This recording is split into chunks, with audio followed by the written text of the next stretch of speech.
tushib qoladi 10 haftaga bormasdan. Lekin homila bola 1-2-3 marta tushib qolsa ayollarda har doim taqdir ekan, rizqi tugagan ekan deymiz. Lekin aslida buni tagida genetik muammolar yotadi. Genetik muammolarning asosiysi bu xromosom kasalliklar. Xromosom kasalliklar bor ayollar bolani 10 haftaga bormasdan tez-tez tushib qoladi. Buni hozirgi kunda davosi bor. Yana bundan tashqari genetik modda almashinuv tekshiruvi va undan tashqari turli xil genetik muammolar yotadi buni tagida.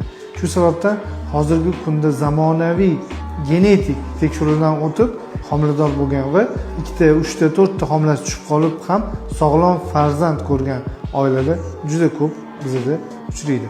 Shu sababdan oila qurishdan oldin va homilasi 1-2-3 marta, 4 marta, 5 marta tushib qolgandan keyin ham tekshiruvdan o'tsanglar, bunaqa bemorlar bo'lsa, tekshiruvdan o'tsa, ITGen Lab genetik laboratoriyasida barcha muammolarga javob topasizlar. Bu videoni homilador ayollarga yuborib qo'ying. Batafsil ma'lumot uchun pastdagi raqamlarga bog'laning.